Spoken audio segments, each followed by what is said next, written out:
Welcome back to Thinking Critical. It's time for the Comics Aficionados. We are a couple minutes late, and we are a man short. We're a man down. Pele is nowhere to be found, but we do know that he was out all night at the drive-thru, so I imagine he will be showing up when he decides to wake up. But we do have 4 ringers with the channel here today. We're going to be talking about, what are the things that are most likely to kill the comic book industry? And you're like, Wes, you haven't even talked about this week on your channel. Where's this coming from? This is coming from Perch's channel. I watched an outstanding video over on Comics by Perch where he was talking about price and some other factors that maybe we're going to factor into maybe really hurting the industry and maybe being the ultimate downfall. And when I say kill the comic book industry, I'm mostly talking about the direct market. What is it that's going to kind of make the direct market go away? And so I've got 5 factors. We're going to discuss them, see which ones rank the highest. And with me to talk about all of this, like I said, are my 4 ringers here today, backed by popular demand. People said they wanted you to take over the show for a week, and I said, I don't care. Fatal J has his own channel. He can come on once or twice. How you doing, Fatal J? Did they really say that? Nah, nobody said that. I was about to say, I think everybody hates my guts at this point. But hi, people are throwing money at you. Look at that. $5 Fatal J, Brian Ball. Thank you very much.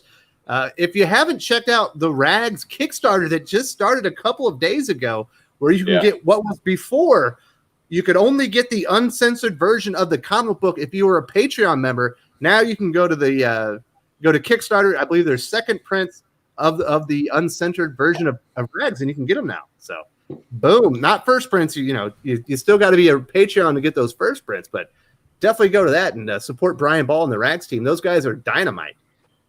Absolutely. Yeah. And talk going about to Dynamite? Nobody's going to Dynamite. Dynamite is like kryptonite right now. But thank you very much, Brian Ball. Getting the super chat going early. Really thank you, appreciate Brian. it. Also with us is repping the AEW colors. I like it. We've got Heel Yule in the house. What's That's up, right. Not much. Glad to start a Saturday with you. Are you ready to shoot on these fools? That's right. We're going to shoot on these fools. Pipe bomb coming. Also with us is the man who started the conversation over on his channel. Really glad to have Perch in here. It would be hard to discuss this without you, buddy. No, that's nice of you. Yeah, I'm it's too early. I'm not drinking, so it's too early. I would rather be drinking for this. Yeah. It's not a Patron morning? It's not a Patron morning. It'll be a Patron afternoon and lunch and dinner, though. Perfect. Also with us is the co-host, the man that's been with me since the very first episode of the Comics Aficionados. I don't even think it was called that. I think it was the Thinking Critical live stream there at the beginning. Doc, how you doing? I'm doing great, brother.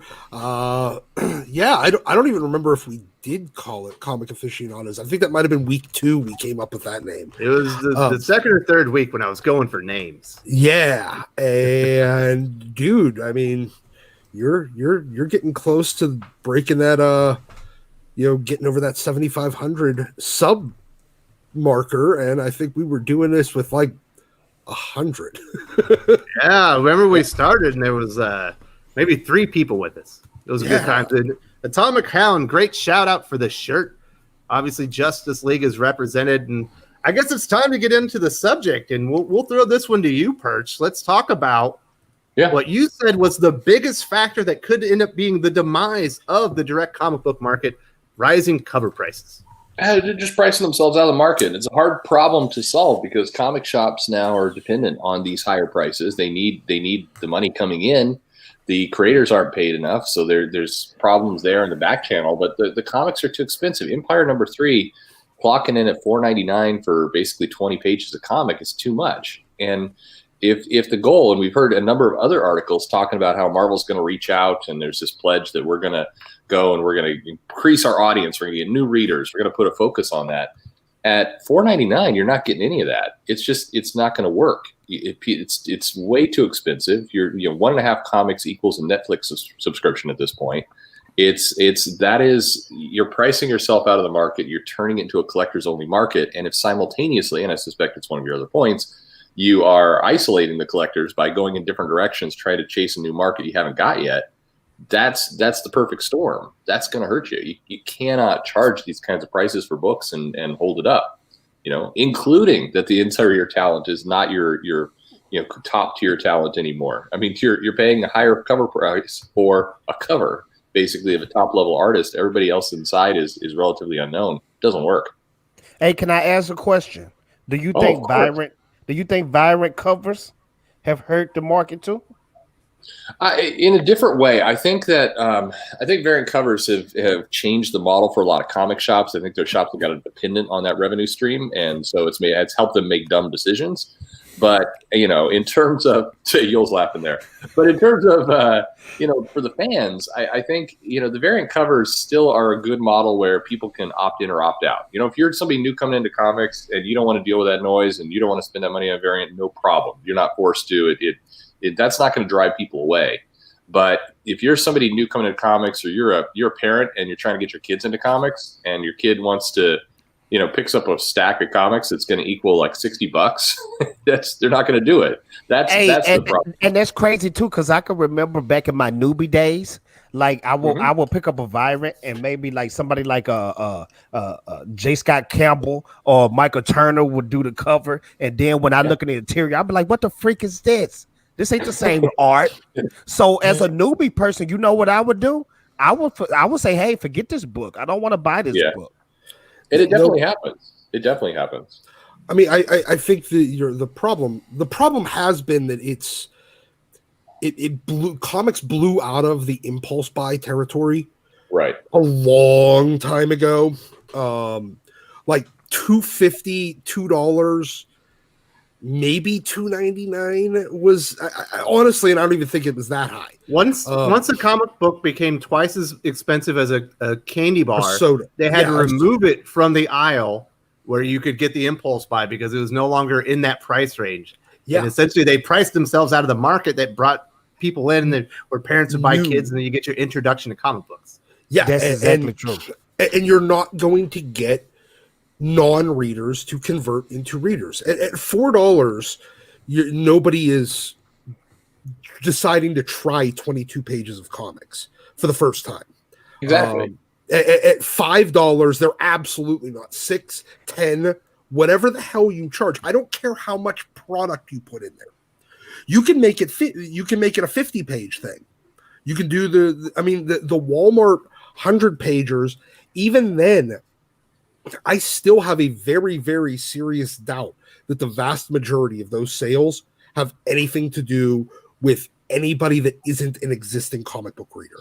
It's probably. I'd love to see some stats on it. I'm sure they brought in some new people, but I think your point is right. It passes a threshold where it's no longer an impulse buy. It's something you got to convince your parents of, or if you're a kid, if it's something you've got to make a hard choice on. You're holding a comic in this hand, or you're holding So I mean, $10. Yeah, and you're going to make that call. At least with those Walmart books, you pick it up and it looks substantial. It looks like you're getting a lot. When it's $5 for Empire 3, no way. Sorry. You guys are making me go back in time because I'm thinking about how I really became a fan, and it was based off the price, because I can remember I would go to the local dollar store, when everything is $1 in there, like literally $1.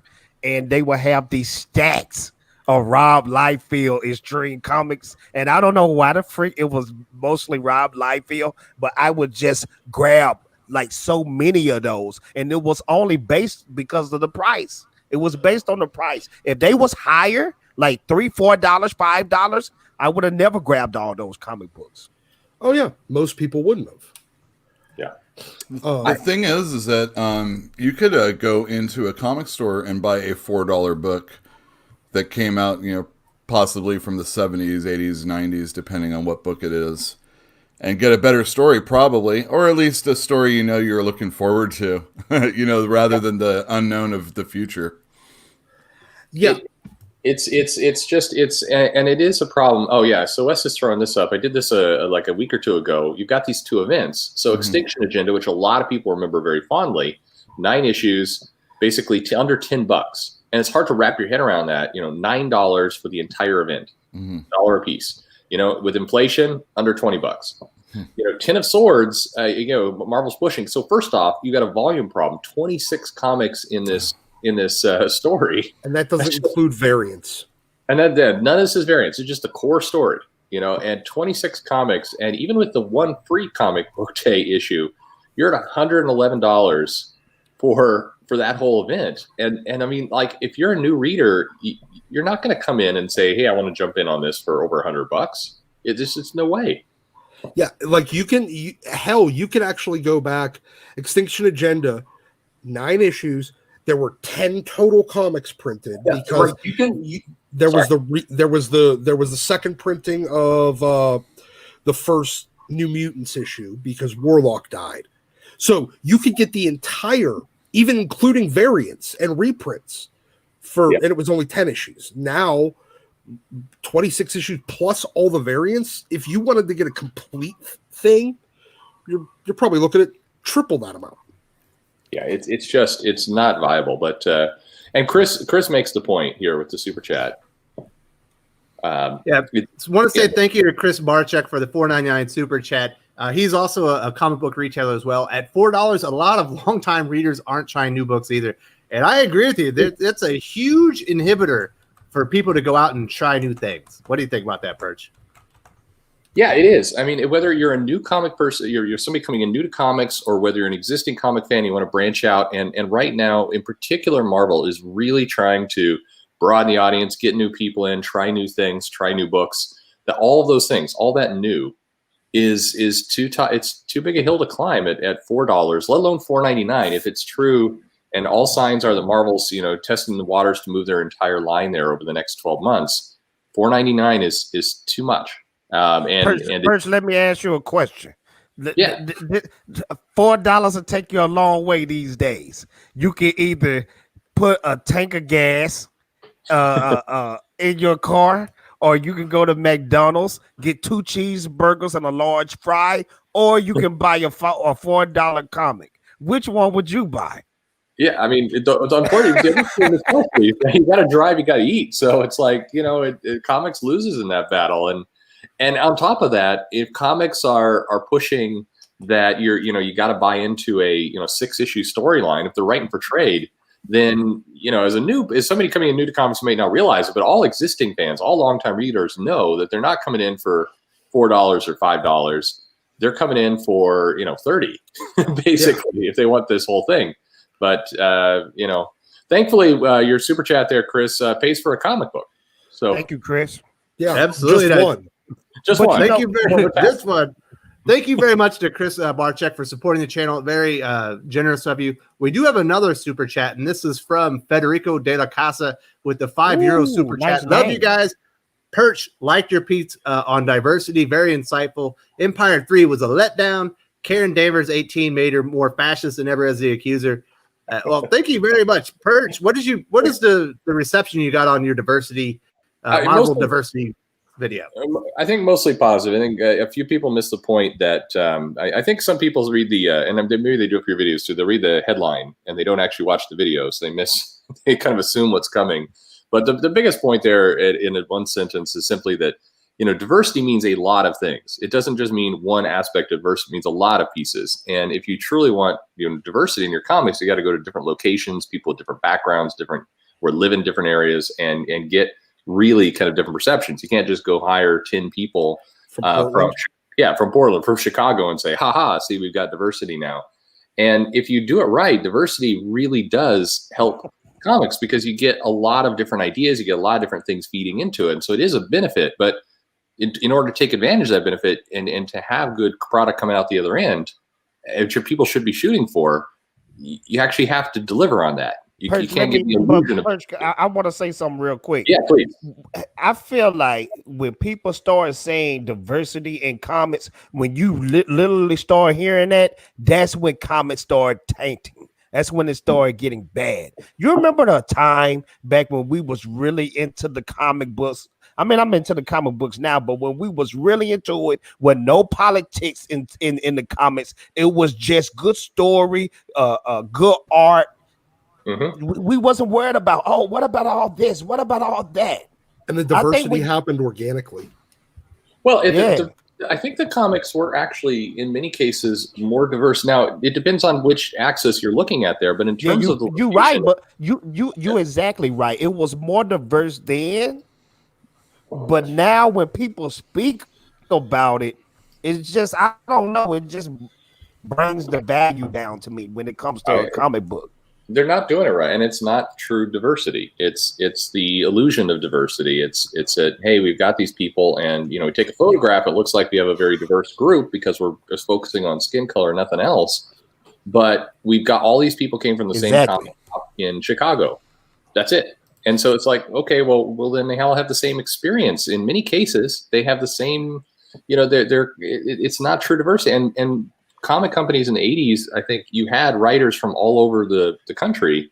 You actually had people with very different perspectives on life.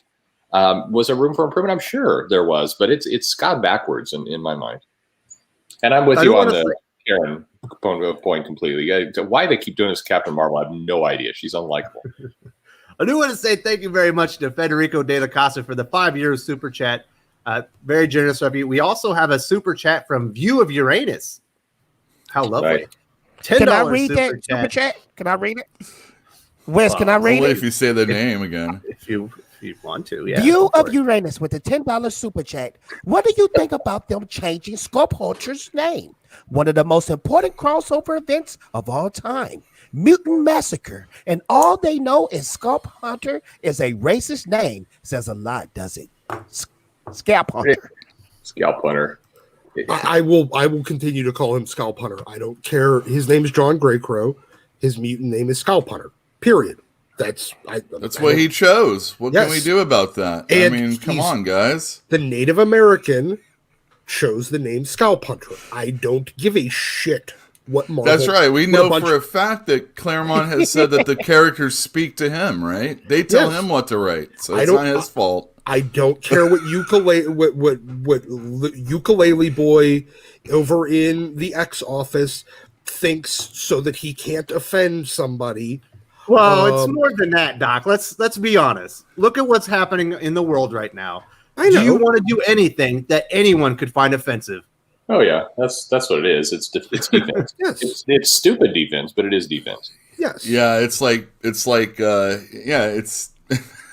yeah, exactly. I don't like it, it, but I completely understand it. In this case, I don't blame them at all. It's probably smart because you're just opening yourself up to a lot of scrutiny, and then everyone looks at every other mutant or superhero name that you've made the last 50 years, and you just get blasted for a week until you have to fire a bunch of people or something like that. You know what I mean? Yeah. And when the last time somebody gave a crap about Scalp Hunter anyway? That's like one of those low tier Marvel characters. You know what I mean?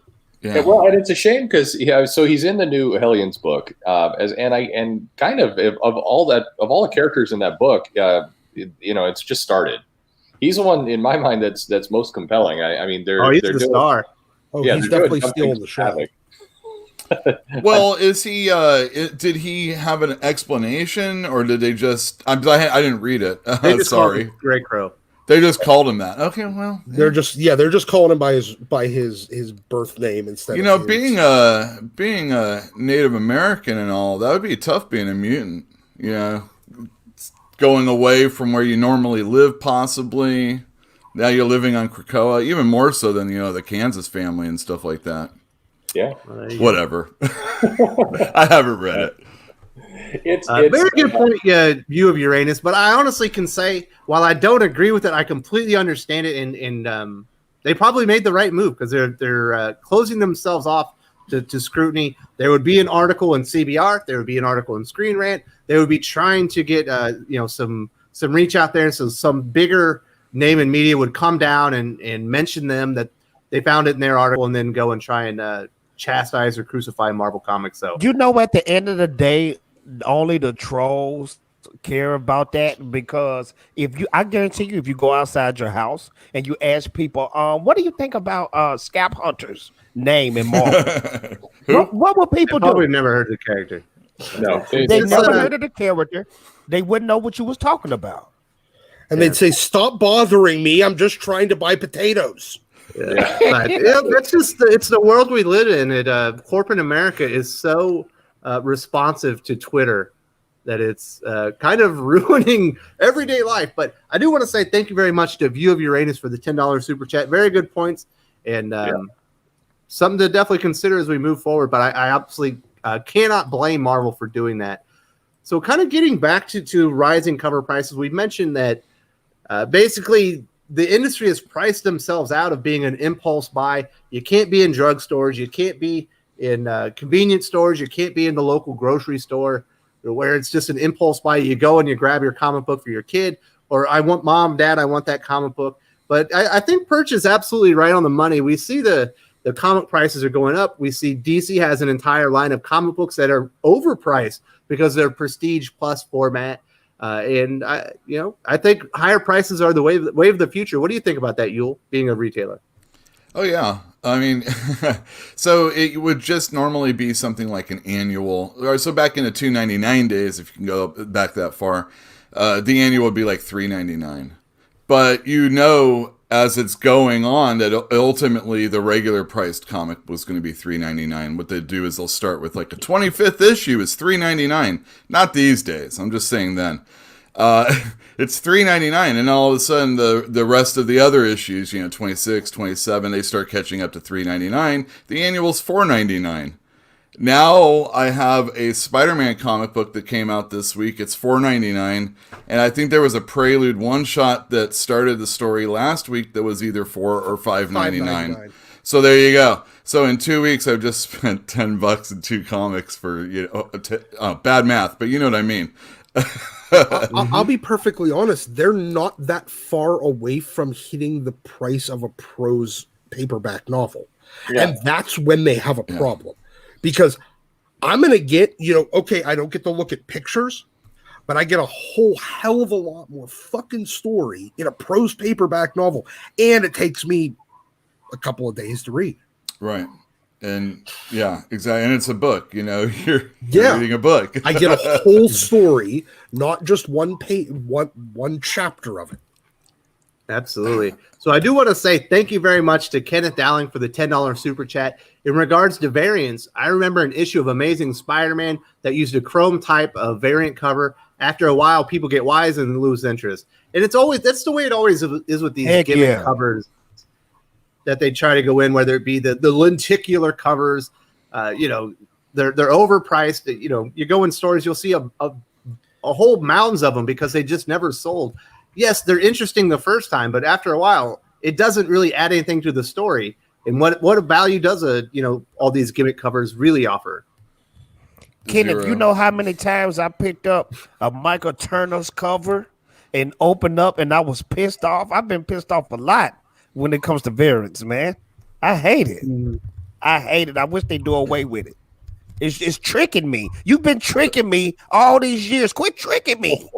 Yeah, well, try being old and not realizing you bought the same issue. It just was a different cover, the stack got shorter over the course of a week, and then an old guy comes in and is like, I'll buy this Justice League. You already bought that, dude. Well, at least they could do, if they're going to do a different cover, do it by the same artist so I won't be surprised when the art is less attractive. Because they put the best people in the comic game, in the industry, well, there are on people, the cover. When you open up, it looks like comic book. There are collectors out there that will collect every comic book by a certain artist if he's on the cover. So there are people that are like J. Scott Campbell completionists or Alex Ross completionists. So as long as you have one of those artists on a variant cover, you're guaranteed sales. That's why it happens, right, Perch? No, it's true. And I'll tell you, some of the angriest customers I've had, and it's why I finally had to, when I would put variants on the shelf, I would board them. I would make them look very different from the others, because I'd have people come in and just grab stuff off the shelf, and they maybe missed a month, or Marvel's shipping every which way all the time. So they'll come in, they'll grab like 3 issues, and accidentally, unbeknownst to them, they've grabbed 2 of the same issue. Like Yul said, they come up, they pay for it, and then like an hour later, I'll see somebody come back in the store pissed, and I know immediately, exactly what they're pissed about. They're pissed because they just bought an issue. And it's like, and I try and, you take care of it as fast as you can, but they're just mad. And it's like, why are you doing this, Marvel? You're pissing people off. It happens so often. Mm-hmm. All right, so I want to say thank you very much to Kenneth Dowling for the $10 super chat. Definitely appreciate you supporting the channel. You're very generous. We also have a $5 super chat from channel contributor Gateway. Wes, can I read? No, I want to read. Chase, Wes. thank you for the $5 super chat. Okay, read it up. Okay, read here it you up, go. Cradle J. Gateway into comments with the $5 super chat, and this is what he says or she says. They should have audience They should have audience guides on comics. This book was written for emotionally crippled middle-aged women who think they're in high school. X Factor. That's basically what the comic was. That's what I got out of it, right, Perch? Yeah, I mean it's tough because she's not a bad writer as a person and everything else, but I read this book and it's like, oh God, why are we doing this? And I mean, for anybody who went through Extremis, to see Fred Duke show up again, you're like, oh crap, And talking about some sort of thing. I can't remember what the beginning was, but they were doing the whole. It wasn't a cookie tray this time, but it was something else for a second. Does she just have a fat guy fetish? I'm legitimately curious. I don't know what's going on. Leah Thompson. Yeah. Leah Williams. For comics then. Leah Thompson, I think. Or Leah Williams, sorry. Whoop. Now you're just combining. You're combining Kelly Thompson and Leah Williams into like a mecha terrible writer. That might actually be what that was there. More than, I mean, I like Howard the Duck fine. It's all right. I hate to see Leah Thompson on a book actually, but anyway, no, it's tough because you read this and you do try and wonder. I mean, I've done the bit before, like, is this comic for you? And sometimes when you have to struggle to kind of find the audience to figure out who's going to like this, and if you like the Kardashians and other made up like dramas, you might like it.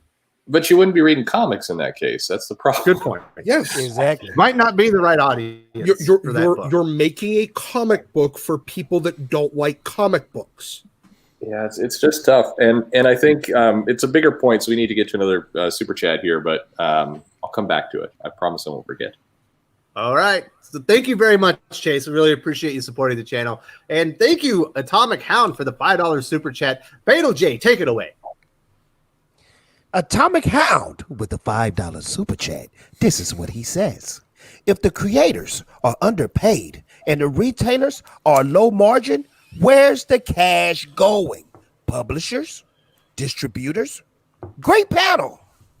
It's not going anywhere. There isn't any. Mailing. Shipping. A little bit, but the point is that there is a diminishing returns on every time they've rose the prices. Because they shrink the audience. They shrink the audience and bring the total gross revenue down.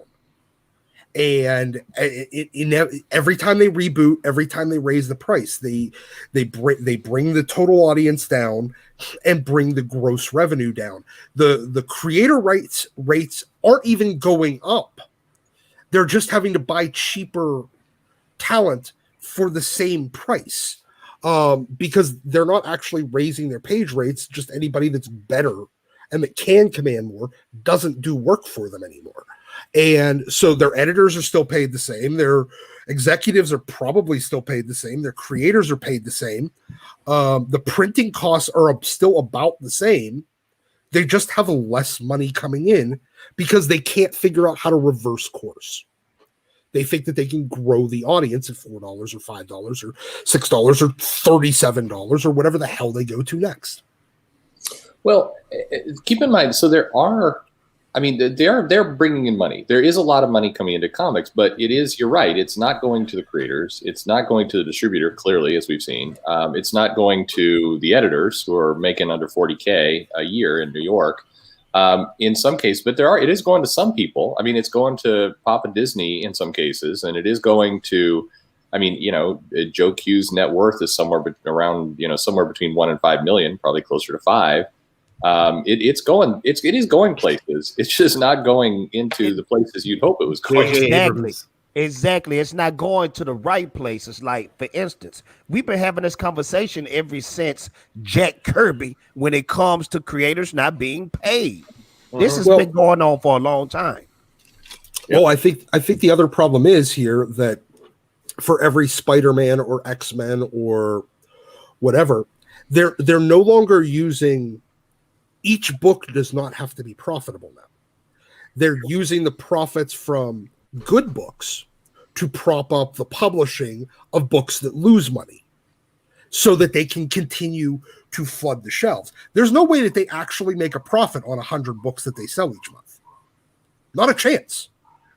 And most of the creators wouldn't even have work. It's essentially a slush fund for a bunch of untalented hacks that otherwise wouldn't be in the industry if they on their own merit, if they actually had to make a profit and sell more than they cost. All right, Doc.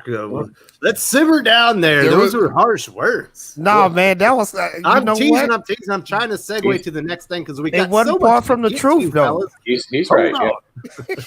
Yeah. So we got another super chat. Thank you so much, Atomic Hound, for $5 super chat. Thank you for supporting the channel. We do have another $10 super chat from Kenneth Dowling.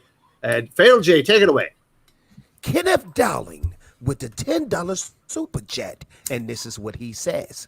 And to Fatal J, point on diversity. At the end of the day, it comes down to one thing: storytelling. Giant size X-Men is diverse which I love. But Claremont took it and made great stories, and I absolutely agree. And that's why I don't really give a freak about X-Men unless it's Claremont attached to it. It's just me. It's just me. You segued that super chat really nicely. That's like the gold standard. That's like the gold standard. When you speak on X-Men, it's Chris Claremont, hands down. Yeah, absolutely. Don't get me wrong, though. Some great X-Men stories out there, but the best are from Claremont, though. Yeah, but you still have guys like Fabian Nicieza, Scotty Lobdell, Joe Kelly, Steven Seagal, Joe Casey. Yes, no one's debating the Claremont's demand. And let's address the question. We have stuff to get to. Yes, storytelling. It's important. Yeah, storytelling is the most important. You but, can have most important except for least diverse cast. But if the story sucks, no one cares. Well, or better art. That's always. No, you know what? I want to just smallly debate that though, because if it's incredible art, you can kind of bypass a bad story. I'm just being honest. Rob always does. Yeah, because how many Jim Lee comics have you read and the story has been very subpar? I don't know. There were a lot of Claremont ones in there. Yeah, he's right though. You can, great art on a book can make up for some lack of storytelling, and art is storytelling. Yes, what I mean, it plot and dialogue and whatnot. Just cool art can make up for that in a lot of ways and actually keep you hanging around longer. Now, are you going to hang around indefinitely with just great art and terrible reading? No, Image Comics of the 90s tells you that. Yeah. So you need to, but it can let you stick around. Whereas terrible art, doesn't matter how good the story is. A lot of people, I just had this conversation with somebody on Twitter today. The I, Wolverine comic that we all read, well, at least some of us read, and actually I thought was really good. The art was not very good. And one of the guys, I was like, no, it's go ahead and read it. Seriously. Even though the art's bad, read it because it's actually a good story. But a lot of people will just put down a comic because the art's so bad. Well, and your tastes change later on, and if you're telling an exceptional story and you have a strange art style, it's still telling the story the way it needs to be told. So we can't get too hung up on the idea that this is bad art because your tastes are going to change. When I was a kid and I was looking at Tony Salmon's artwork, I was kind of like, this isn't really rendered, no lines or anything like that. Now that I'm older and less lines is better usually, Tony Salmons is one of the greatest artists that worked in comics for like a minute. And, that's the only reason why you don't put him up on like a list. He never had that Hulk run or anything like that. Peter David worked with that Jeff Purves guy on an Incredible Hulk, and nobody knows him other than that. And he was really fantastic. But if you were into McFarlane at the time, or Dale Keown later on, and you look at that, you might not think that's so wonderful. But the story was being told. It was really well done, and even Brett Blevins can be good sometimes. I've found. Sure. So I do want to say thank you very much to Kenneth Dowling for the $10 super chat. Very much appreciated supporting the channel. Very generous of you. We also have Brian Ball. I don't know. I would read Killing Up the Kardashians. That gives me an idea. It sounds like $1 million idea, Brian Ball. I cannot wait to see the Kickstarter on that one. That one's going to be exciting. Season 4 of Rags. Absolutely. Thank you very much for supporting the channel, Brian. Going above and beyond. We've also got a $10 super chat from Thunderbolt Vintage. All right, Fatal J, what do you got to say about this? Oh. Thunderbolt Vintage. Yeah, brother. With the $10 super chat. He says, I found a forum board from 2010 of customers concerned with Gal Simone screaming obscenities at customers on the internet. They said she was a gatekeeper to women and gays in the industry. This would not surprise me at all. No, this is a known story. Yeah, I mean, but hypocrisy is baked into comics pretty solidly at this point. I mean, so many people have done things in the past that is exactly the opposite of what they say they do now. And if when called out on it, which they rarely are, I mean, the first line of defense is the person calling them out is a terrible person and block. But if the noise gets too high, then it simply becomes, well, this is why I'm responsible. I can talk about this now is because I used to be this person. I learned, I got better, and that's why I've got the credibility to go at people. And it's all just control. I mean, the reality is, if you look at these people from 2010, you go to Warren Ellis's board, you go to John Burns' old message board, you see a lot of familiar names pop up. Who are saying kind of toxic fandom like stuff, who now have the opposite view. It's about control. They want to manipulate, they want to control, they want to have their own power base, and it's crappy. But these people haven't changed. I'm so glad to have been ignorant up to this point on that one. I just know she's a hairdresser that. That's very strange. All right, guys. Thank you very much to Thunderbolt Vintage for the $10 super chat. Appreciate you supporting the channel. Very generous of you. We also have a €10 super chat from Federico de la Casa. Is it going to come up? There it is. I love Hickman's work, but after House of X Powers of 10, the other titles are unreadable. I just read Excalibur and X Factor. Very bad lines and plots. In X-Force, Beast is becoming Dark Beast. X-Men are not heroes anymore. So I've certainly talked about this in recent videos. Doc and I just recorded This Week in X-Men, which will be live on Monday. I think you're going to want to check that video out and hear what we have to say about that one, because I agree with you.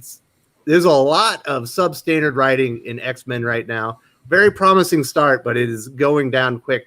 Every X-Men issue that was released this week sucked. Correct. Yeah, And the problem is they're getting away from, like, House of X, Powers of X. There was still some degree of heroism from the X-Men, but everything since Dawn of X has been removing any sense of heroism. Now they're just people, and I'm not interested in superhero comics to just read people. Especially people with a weird slice of life. Yes, especially with people that their whole morality has started becoming very, very warped by the fact that they're essentially immortal. Mm-hmm. Yeah, I do want to say, I think that's a story he's trying to tell, but it is. I mean, when you also are pumping out 12 issues or whatever, when you're pumping out this many comics, it's like, we get it. We get the point. We got it 20 issues ago. You need to move on, because now it's just this constant grinding at this point while we're partying on the island. It's enough. We need to move on.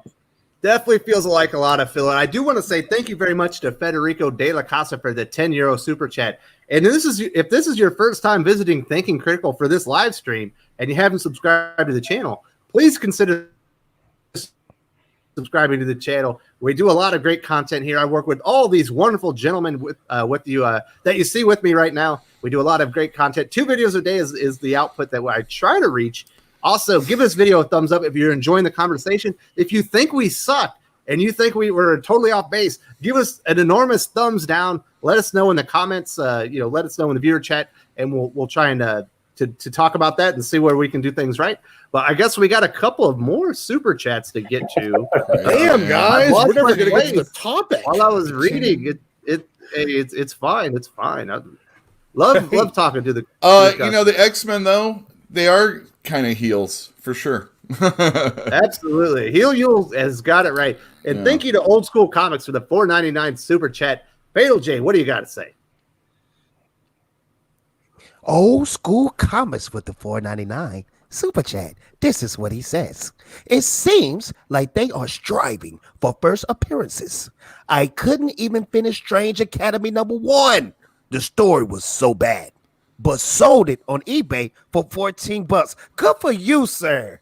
Way to make your money back. I like that. Yeah, right. I didn't think it was that bad a book. I mean, I didn't read the second issue, but I mean, it was. Is this babyface Yule standing up for Marvel? No, well, I mean, anytime starting with the artwork, Ramos, I'm a big fan of his. So if you're inclined to like his artwork, it already was an okay issue. Scotty Young as a writer, I don't really care when an artist is a writer only, usually.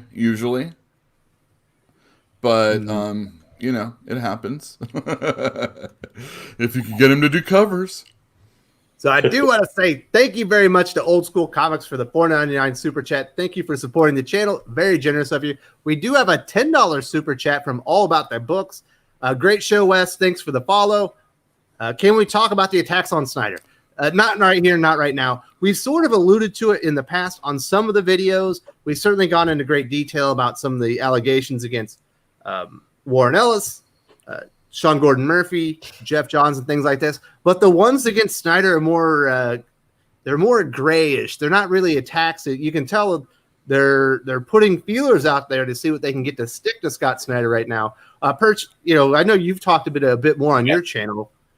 No, I think you hit the nail on the head. There's definitely feelers out there. I think anyone who has what's considered a top level position in the industry, who for whatever reason is not Bendis at the moment because he's the anchor to a lot of other people. At DC, Bendis and Snyder are the 2 big names at the moment, kind of running the show. So one of those guys is going to get knocked. It's going to be Snyder, and I think it will come at some point, or Snyder will segue away to do other things. But I mean, definitely they're going to come after him on some level, and there's been some articles about that recently, and it's a shame. I think this stuff burns itself out. The part that I wish people were worrying about a little bit more when they're throwing out these allegations and going after this stuff is if you throw out allegations to everyone, you're going to get tuned out very quickly. And then some people who probably do need to have some allegations thrown out to are going to fly under the radar because you've gone to the well too many times. You've cried wolf every time. And that's how like Eddie and some of these other guys kind of hung in there for so long, is he overdid it. And so that's where I see it going. I think Snyder, I mean, it's going to happen sooner or later. Yeah. Well, that does bring up the one of the subjects we were going to talk about, and we'll get back to it a little later, is just overall creatives. Yeah. We're about to their impact. Yeah. So thank you very much, All About the Books, for the $10 super chat. Thank you for supporting Thank you, All the About channel. the Books. Absolutely. We've got A View of Uranus again for $5. Best-selling movie line of all time, and no one could read comics with the characters in them. Self-inflicted death wound. Yeah. What is that from? No, it's from the Marvel true. Universe. It's the movie line. It's they're making $1 billion movies. They've got the hottest property in Hollywood. And they took all the characters out of the comics. And I thought it was saying like movie line, like tagline. I was like, I don't remember. I thought I had to come up with something. I was waiting for a quotation. The best line, I mean, it's got to be Halle Berry to Storm making that line against Toad. Oh yeah, the frog thing. Frogs. Yeah. You know what happens to a frog in lightning? Yeah. Best movie line of all time. Everyone else. It really was, and the delivery was spot on too. Way to go, Halle Berry. She's never done anything wrong ever. You're absolutely right. View of Uranus is weird saying that. You're absolutely right. It's the failure to capitalize on this is going to be one of those things that when you look back at comics like 10 years from now, it's just going to be the most massive missed opportunity ever. Comics is very, very, very, very, very good at shooting themselves in their own dick whenever they have the opportunity. Absolutely. Thank you very much, View of Uranus, for supporting the channel with a $5 super chat. And we also have a €5 super chat from Federico de la Casa. As an old Valiant fan, stories were more important, and people reached to them for a period. For the mutants, they are racist, but now they're racist now, but nobody cares. I think a lot of people care. I think the sales are going down. I think they're actually going down rapidly, other than maybe X-Men and X-Force and Wolverine. I think they've stayed up a little bit, but it feels like enthusiasm just for Dawn of X is dwindled significantly. Is that what you've seen, Yule? I have the people that said, I'm on board. But, COVID and the lack of those books coming out has made it hard to see if that's necessarily a true thing. But I know there are people that haven't been reading for whatever reason. I thought you had time now. They're just, people let their comics collect until they read them. So there's a lot of decisions that haven't been out there. And now Ten of Swords is going to be, now it's coming out soon. And they're going to have to start making that decision, because if they're on board for everything, woo! There's a lot of comments. They're on board. Thank you very much to Federico de la Casa for the €5 super chat. And we have another super chat that leads right into the second topic. What's going to kill the comic industry? I think social media. So why has the big two not cracked down on them yet? And that is absolutely one of our topics here. Creator conduct. Obviously, we see the social on social media. We see creators attacking fans. We see creators attacking creators. We see creators attacking publishers. It's all over the place. We even see creators attacking like little known D-list celebrities for no reason whatsoever. Yule, we kind of talked about this. There's going to be a big video on the channel with Yule and I believe on Thursday. So Perch, as a retailer yourself, how much does conduct on social media or just in general where it's being reported on for negative conduct of creators really affect sales in comics today? So you don't hear about it a lot in the stores, and there's kind of two reasons. One is Twitter is a bubble, and social media is a bubble, and so sometimes we forget that people who are really putting our time into social media, you think that it's a lot of what's going on, but in the store it's a whole other world, so it doesn't come up. But the other factor is that generally people don't talk about these kinds of things. When they drop a book, they'll say, it's too expensive, the art wasn't right, I got tired of the character and everything else. Very rarely, you have to have a really good bond with your customer for them to say, yeah, the social media account, the guy's an a-hole, I can't deal with it anymore. I've heard that, but it's not common. I always suspect that people who drop titles, that's more of a reason than they let on. I do believe that. I think it's getting there, though. It's increasing. I agree. We used to live in a day where people was invested into the product and they never did hear the opinion of the creator or the director or whatever. But now these days, everybody is putting their opinions onto social media, and I think it's hurting them money wise. It is. I do think it's a factor. I absolutely do. And by the way, thank you all about the books. Thank you very much. And yes, I'm going to try and do a live stream every Friday and get some different guests on, including all yourselves. You should do it. But I think that, the other thing that happens with social media conduct that is, that's just a problem is that this tends to kill off the indie side far faster than the mainstream. And what I mean by that is if you're Al Ewing or Dan Slott, at this point you've blocked everyone. But if you look at their titles, you don't see massive sales drops. You did see for Immortal Hulk when they steered into this other storyline, but things largely recovered.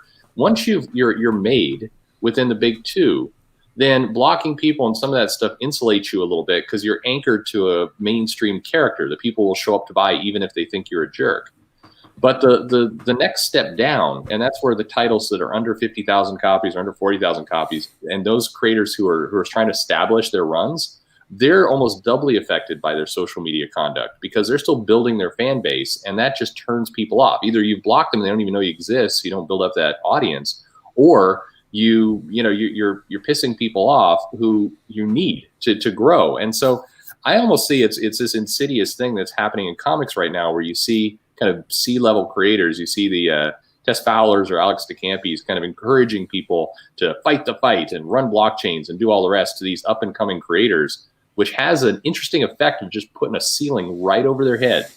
So it's hard to not look at that and see there's some major manipulation going on there.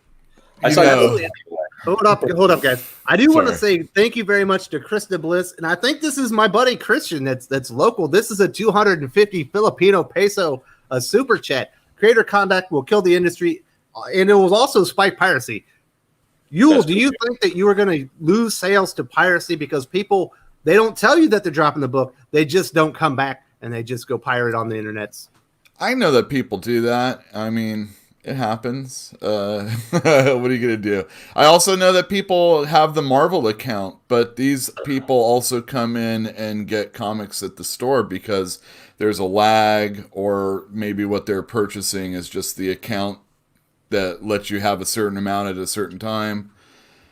You know, you got to deal with that, you know, work around what's out there. If you pay attention, I mean, that's a little bit extra work than I am actually willing to do. I just like to try and have good comics in my store. And I think overall people still like, you know, holding books. So if you're stealing it digitally or buying it digitally, I don't know. I'm in the paper selling business. So I know there's people that can't afford it. And right now they're probably pirating it, of course. And I mean, it's understandable without accepting it, you know. The stuff Tom King recently did, you can almost understand. I do not think people should be pirating comics, but you can kind of understand someone saying, well, you know, I don't really want to buy the comic anymore, but I want to finish the story I already started. I'll just go pirate it. I'm not going to pay for Tom King anymore, so he can be a jerk to Jay Lee on social media. Yeah, it's bad to do, but I get it. I get why, and I hate that in comics we've got to this point where you feel such animosity to the creator because of their behavior that you want to get back at them in some way. And what's a tool you do that? You pirate, which is crappy because you're getting back at a lot of people. In fact, the creator is getting paid, so really you're not getting back at that person at all. Honestly, but the problem is there is no way to actually get back at the creator. Right. No, and but this is where people feel like one of the ways people feel like they're going to go. I've had many people say, you know, this creator is an absolute jerk, so, you know, I'm going to steal their book. And again, you're not really hurting that creator. You are hurting the industry. But I hate that the industry has gotten to this place where that's what people are contemplating. That's lousy. Yeah. I mean, look, when it comes to the creator behavior, I don't look, I drop things because of the way the creators act. I just don't tell my LCS. Get it, Fatal J. Kenneth Darling with the $10 super chat. No. You were going on your ear. I was like, man. Oh, I thought it was my time to read. I'm sorry, Doc. Fatal J is going to read the $10 super chat from Kenneth Darling. Thank you so much for supporting the channel. Kenneth Darling with the $10 super chat. To stay on topic, what will continue to kill the industry are bloated, overpriced events from the big two. Eventually, they leave a bad taste in the customer's mouth, a la X of Swords, Ten of Swords, Leviathan, etc. Yeah, Leviathan left a bad taste in anybody's mouth who read it. Do you see people that event fatigue has to be real, because I know I feel it, and I somewhat make money off of comic books by reading them. I can't imagine just like slogging through some of this stuff. Like Empire is supposedly okay. It ain't that good. Well, I mean, given what they're putting out right now, there's not much to choose from. When it really, for a store guy, I don't know how Perch feels about this, but I feel when you're doing the ordering and you're just like going through it and you're like, oh, you know, I remember there would be months you'd look through the order book and it was better than the comics you were actually reading. It was like, oh my God, this is so exciting. I can't wait for this to happen.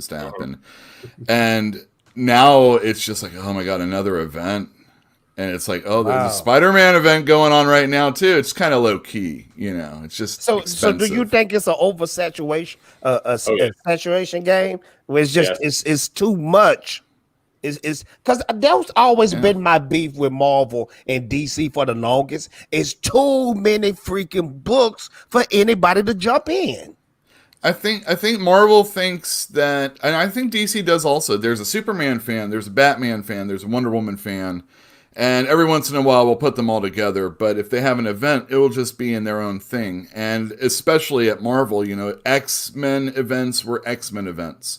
Avengers events were primarily Avengers events. And if they should cross paths, it would just be like a little mini-series type thing, not an event. Yeah. And they were also, it used to be summer. It used to be bi-weekly comics coming out in the summer if there was no event, or there was, and it came. That one that you were talking about earlier probably came out over the course of 2 months, and it was 3 issues each. Yeah, but it's like you said though, it's so many events. Then it's the pre-event, then it's the post-event, then it's the event of the event, then it's the aftermath issue, and don't forget the story that's all about the normal people surrounded so everybody by the story is like going on. if it's a person that walk in the store, just the casual person, he like ha. He don't know where to go. I try and highlight. What I would say is a mini-series event, and that's why Ten of Swords is a little confusing for me. I would say that I would say the mini-series, you just need to read this. It's the skeleton of the story, and then all this other stuff is like the fleshing it out.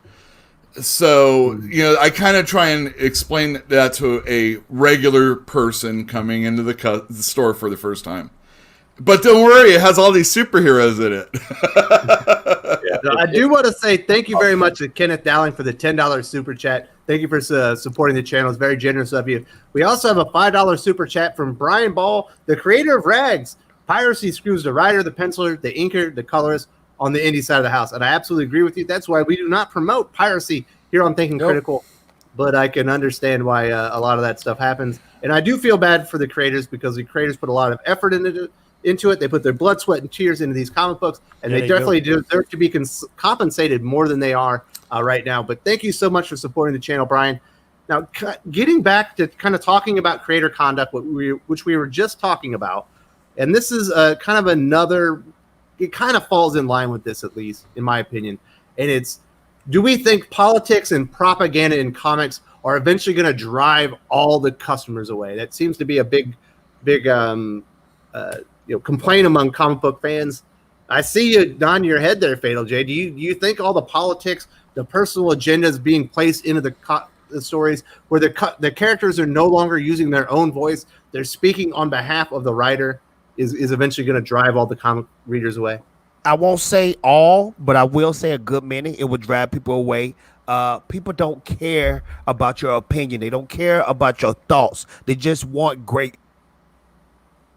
It's your opinion and your thoughts, like political thoughts or religious thoughts or whatever, to that comic book. Yes, you are hurting yourselves. You're going to chase people away because people have 10 million ideas out there, 10 million religions, 10 million opinions. And guess what? They're not going to line up to you. So this is what I suggest. Just shut up and put out great content. Stop putting out. If you're not promoting the comic book, if you're doing everything else except for promoting your work, it's going to hurt you in the long run.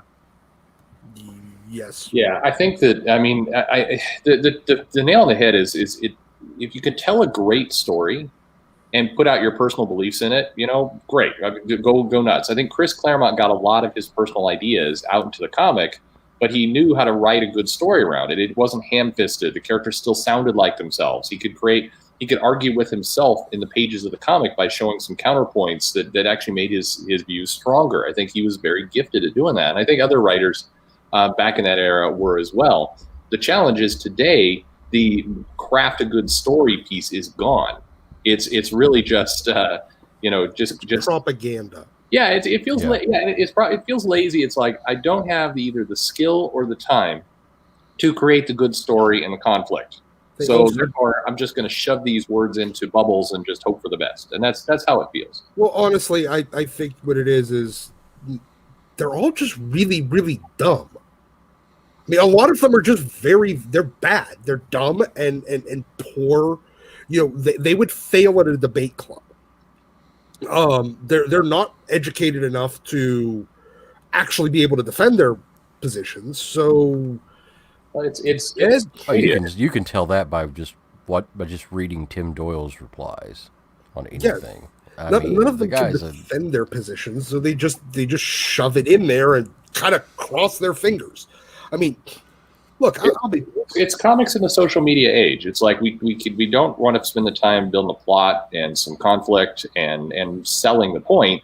We just have the time for a 200 odd character tweet. So we'll just take that and we'll shove it into Captain America's mouth, and who cares if it sounds like him or not? And off we go. And it's just a lack of planning. Maybe it's because the writers don't feel like they have any long-term future beyond, say, 6 books that they're contracted for. Maybe they have no idea of how to write in the first place. Maybe all the above. It doesn't really matter. At the end of the day, the stories feel hollow. And so, it doesn't work. Here's the problem, though. How many awards has Ta-Nehisi Coates won? I mean, there's a point there where the media, especially the comic book media, which is absolutely terrible, has been lavishing praise on these mediocre writers for having the courage to step forward with views that are, stamped and approved by the media. It's just, it's just absolutely mind-boggling. When you reach a certain point to where, like, he every time he turned around, he was winning an award. Every time Gail Simone would turn around, she's winning an award. She hasn't written a good comic in like 20 years. I agree. All right. So assuming there's an importance on awards, right?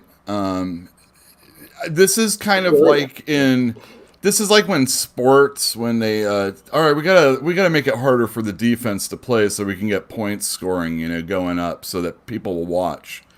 It's like adding the DH. So all these people winning awards is like, this is just the steroid era of Eisner Awards is all. Well, it's not. No, it's not even that. It's like the. I mean, as a hockey fan, it'd be the 1990s clutch and grab era, where all you have to do is hang on the back of a guy like Lemieux, and you won't get penalized, and he can't score goals. So, yay, fun. It's terrible.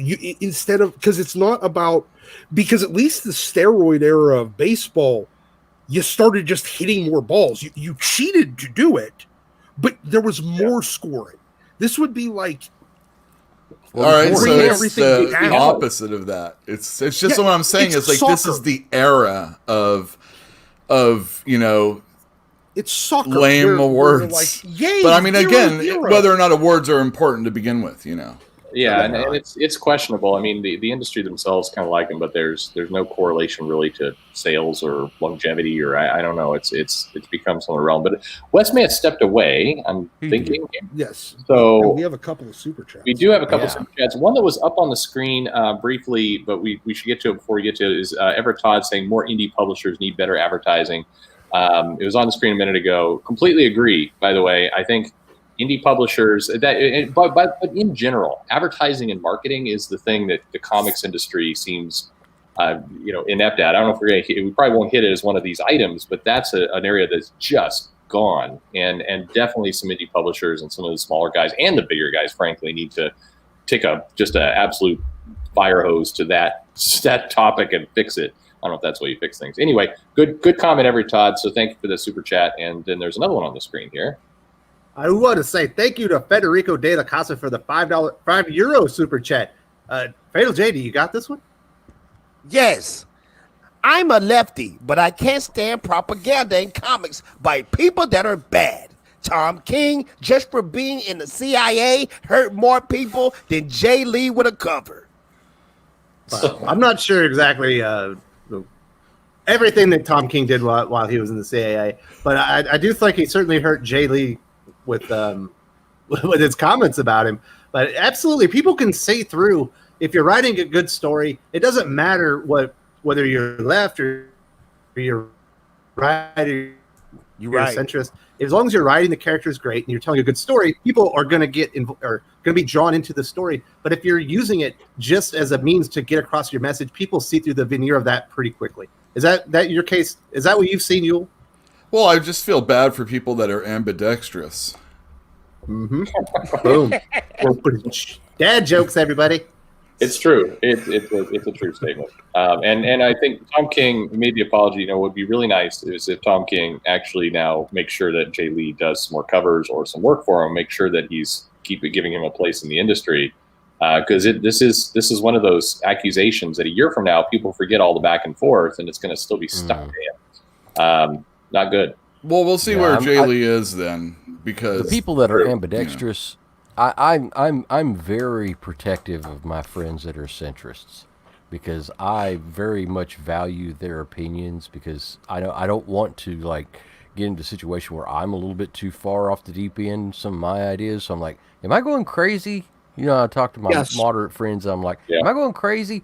Well, you're a little bit pushing it a little bit too far there. Okay. So I know I kind of pull back a little bit. So I'm very protective of my centrist and moderate friends, and the abuse they're getting from the far left is worse than what I get, because you know they're kind of like in the line of fire right now, because you know so they're being blamed for contributing to the far right's horrible ideas. You know, it's just whatever. Yeah, it's definitely crazy. So I do want to say thank you very much to Federico de la Casa for the 5-year super chat. Thank you for supporting the channel. Very much appreciated. We do have another $5 super chat from Thunderbolt Vintage. Take her away, Jay. Fatal Jay, sorry. He's on the phone. Oh, he's on the phone. No, he's on the phone. Whether or not this insanity will end in comics depends on how far intersectionality gets into our government. Scary thought, but it's happening.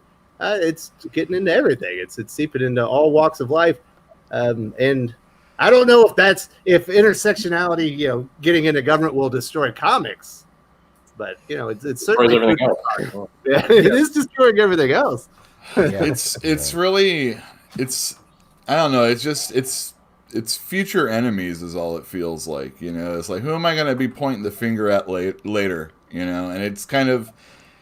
I hate to say this, but, you know, we're seeing evidence of that a little bit right now. But, I mean, I'm sure it happens everywhere. And, I don't know, intersectionality, it's just, I don't know. I'm glad I went to college when I went. Yeah.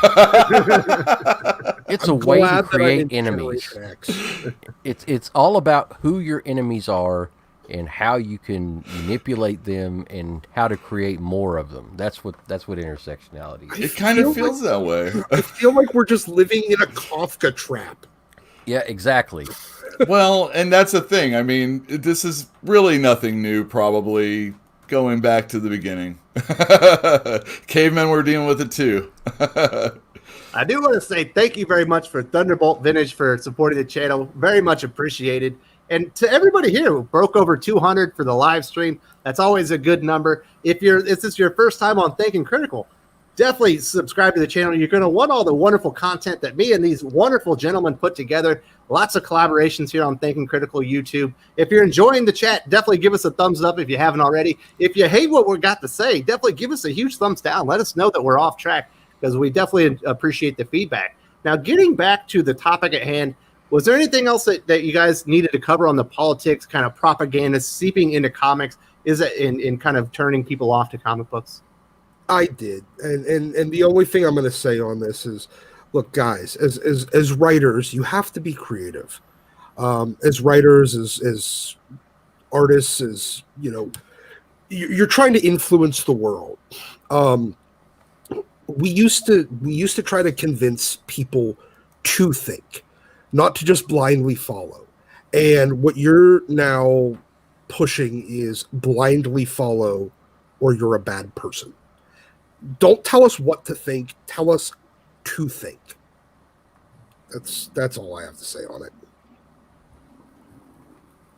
All right. Food for thought. We got a nice, long, awkward silence there, Perch. What do you have to say about that? Those were big words from Dot. No. I mean, he's right. I think that there's a lot of these problems, and somebody asked way up in the chat around, you know, with all this, both the propaganda of kind of what's making it into comics, what people are saying online.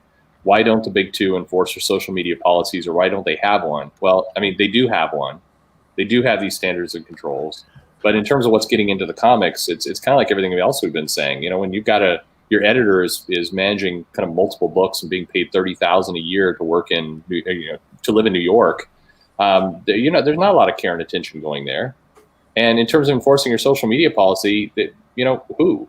And in a lot of cases, these big companies are unwilling to really lock down on any of these rules because they know they're flirting the rules with independent contractors and how they're being used anyway. If they really start cracking down on some of that stuff, people are going to examine more their hiring practices and the fact that they've got these long-time ICs, which technically you're not supposed to have as a company. And I mean, it's created a perfect kind of storm of people doing what they want, people not wanting to come in and control it, people being afraid to kind of figure out where to start pulling on it, and it's just everything is sliding. The industry right now depends on people who in good faith are going out there trying to do the right thing for comics, and that's a tiny number and shrinking all the time. Is that going to wrap up this portion of the topic? Because we got a couple other things to talk about. I would say so.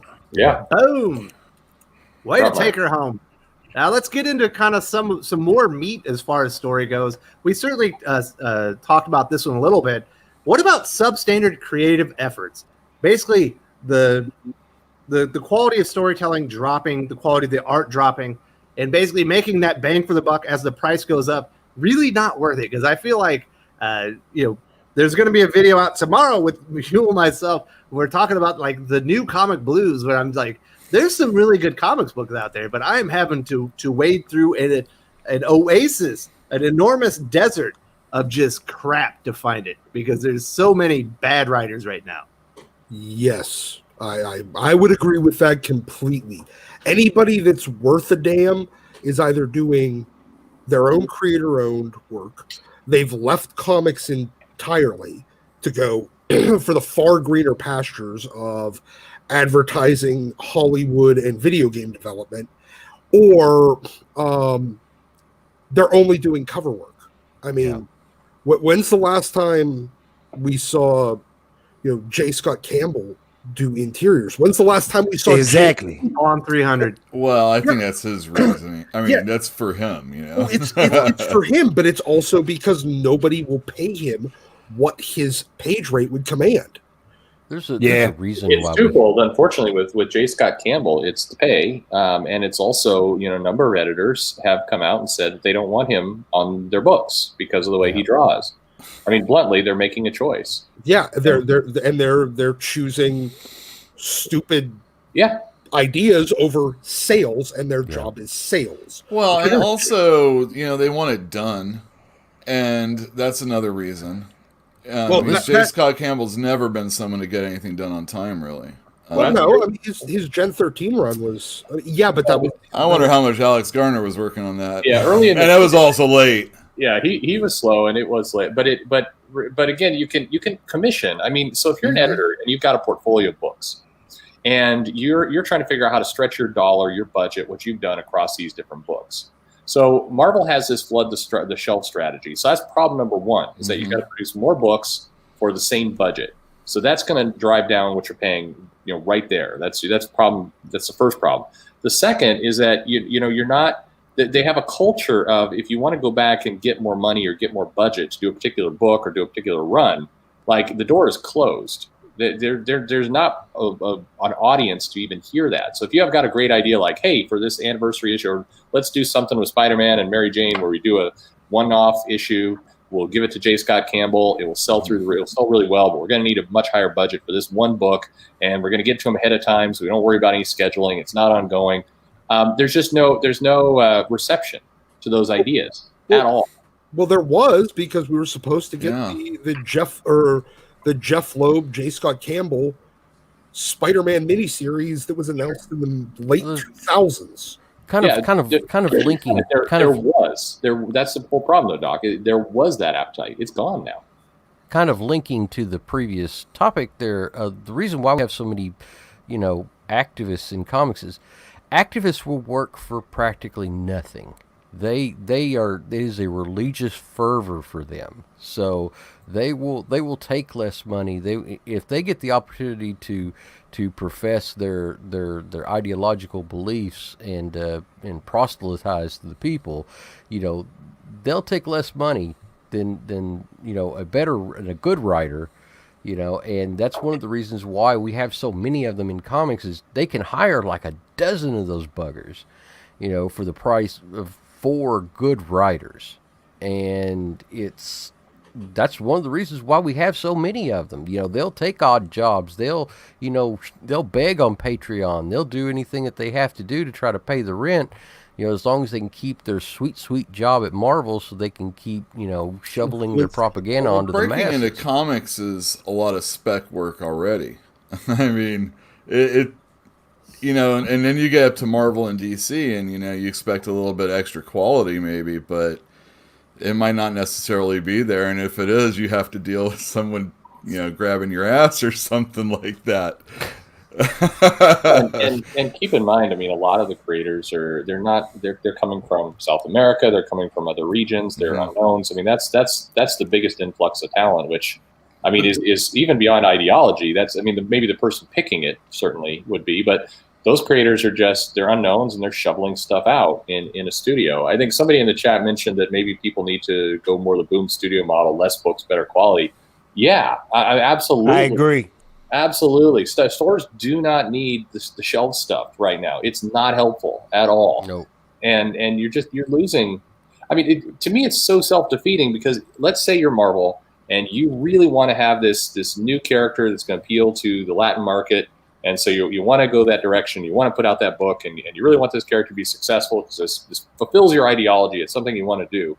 Well, when you pump out like 90 books and you put a substandard artist on that title, you will fail. It will last a couple issues, but no marketing dollars to it. It's not going to work.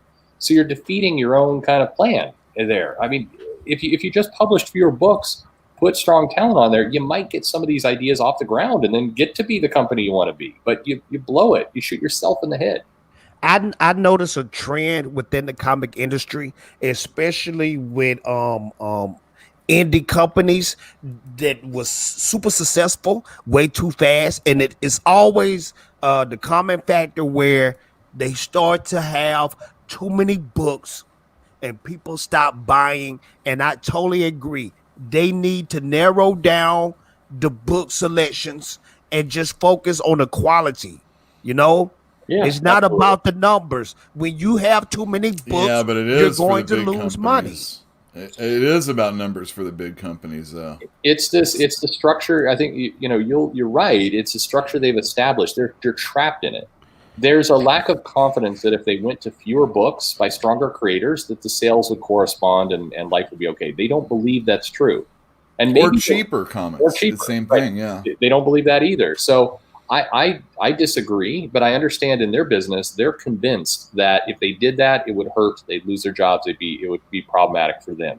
So they're just sticking with this model, and I'm sure for many of them, it's fatalistic. They know it's going to collapse at some point, but they're just going to write it as long as they can, and then go get jobs somewhere else rather than change. Disruption's hard. It's scary, but if you want your company to succeed, you have to change with the times. They're not doing it.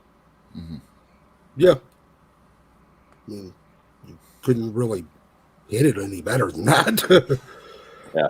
Damn it, Perch. I needed 12 more minutes out of substandard creative. I thought we had one more thing. We do, but we thing? gotta. You don't have faith pace in that ourselves. I want to add something, Blew your wad, but Perch. I don't know what substandard means. Shitty writing and shitty writing. I'm just playing, man. I'm playing. Okay. All right. Well, let's get to the thing that the big cloud hanging over all this. The thing, if it's not price, if it's not creator conduct, if it's not political bias in comics, if it's not substandard creative efforts, the one thing that is guaranteed to eventually take out the direct market. When I say direct markets, I mean comic books that are basically there, or comic stores basically there to sell new comics. Of course, there will be a secondary market selling vintage comics. That's never going to go away. It'll only drive up the interest once the direct market goes away, in my opinion. But it is digital comics. Eventually, paper will essentially be no more. There will be some printed comics, but digital comics is the devil. The vast majority of comics are delivered. Eventually, will be digital. I think you're right. I mean, you see children reared on iPads. They're getting their lesson plans and watching YouTube videos, and whatever they're on their not reading iPads. digital It's comics. 'Cause before you know- they're talking, they know how to scroll through the screen and play a and you're game. right, but you know why the kids are on there? They're in there playing app games. They're in there playing video games, but they don't give a rat's butt about digital comics. They might not, but if comics are going to go into the future and reach that audience, it's going to have to be on some sort of screen. Yeah, it's true. It is the future. It's not next year. It's not 10 years, but it is a looming future. And kids raised on, I mean, if you look at the growth numbers for Shonen Jump on the iPad, it's now picking up a lot of traction. It's growing quickly, and it's growing with this audience. It's the younger audience that was raised on an iPad. And when I say numbers, I'm talking in the US download numbers. It's starting to accelerate from that audience. I know you guys are exactly right, because I look at the video game industry. Remember back in the 80s and early 90s, you would go inside a mall and what would you see? You would see arcades. But what killed arcades was video game consoles like Sega Genesis and all that stuff right there. And then now is going to another level where you can buy your games online. So now physical copy is gone. You don't So even need a cartridge or a CD. Okay, here's my problem with that. Here's my problem with that is whenever a good print comic comes out, whenever a good paper comic comes out, whether almost regardless of it's a first appearance or anything like that, it immediately spikes in value to $10, $15, $20, $25, and because people are hungry for really good printed comics. yes. And all it takes is for quality to hit the market before you have instant collectibles now. And it may not be Marvel, it may not be DC, but there's always going to be a publisher out there that's going to be able to be putting out physical copies of a great quality so that people can fork over their money so they can have a printed comic. And I completely agree with you. I just don't think there's going to be a direct market supporting that anymore. But this is the thing, though. This is But what they'll I be can't back wrap issue- my mind. I might as well sell new comics if I'm already selling back issues. But this is what I can't wrap my mind around. Digital, you can't touch it. You can't flip the pages. You can't get paper cuts. I can't. They wrap have my virtual mind around it. girlfriends. I mean, come on. It's That's actually a really good analogy because, it's like, do you want a virtual girl? Or do you want a real girl? Well, there's problems with having a real girl, but I can tell you what. In Japan right about now. I've seen the commercial for that thing.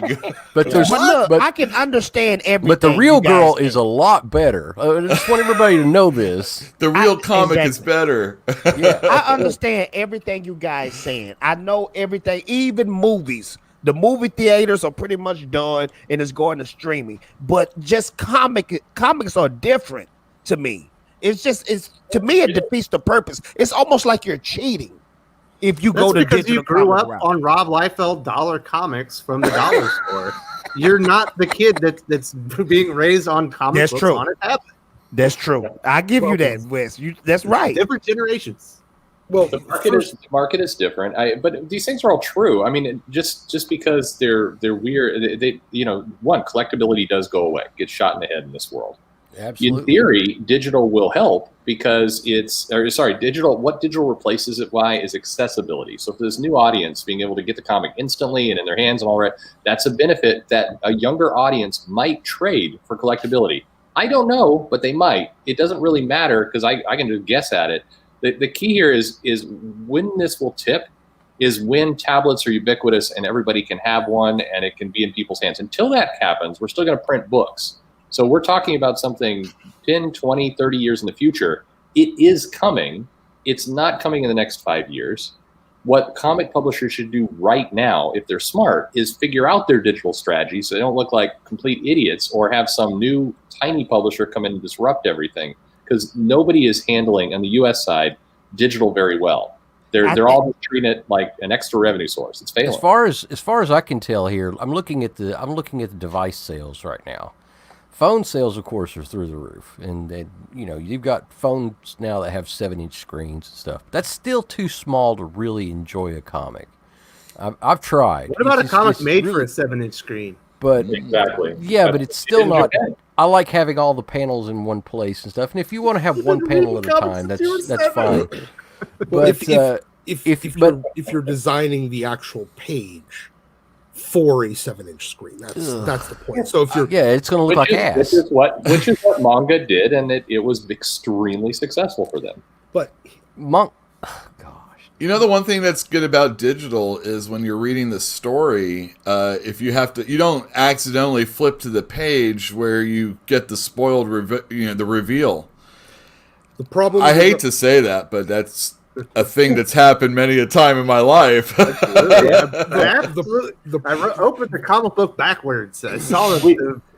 We often argue about this in the wrong way. I feel like it's because I like reading paper. So I mean, it feels like we all have to make this pledge before we start talking about it. I like paper better. I like holding the comic. Oh, better. I'll sign that agreement. True. It's the pledge, and all those things are true. However, just because all those things are true does not mean that other regions have figured out a way to use digital, and it doesn't mean that the technology is coming whether we like it or not. So we can either choose to figure out how to make money off of it and harness it, or we can just kind of wait, kind of like the people at Marvel are doing, wait for the last possible second before it blows us up. So it's an inferior experience. Why should I promote it? I mean, I'm not telling you to promote it. It's an inferior. See, it's like this is the argument right back again. I'm not telling you to promote it. I'm not telling you to love it. I'm not telling you got to change your habits. I'm saying it's coming. That's a different statement. The problem is going to be that no one is going to buy $4 digital comics. You're right about exactly. Well, then we're screwed when they start. Comic stores are When screwed the when direct they're. market goes away, and is everybody going to buy $50 paper comics? I don't think the direct market is going to go away. It will eventually. If this last thing didn't kill everybody off, then I don't. These but people have Borders have has like been gator like, blood. We're going to a paperless society. Eventually, it'll be a law.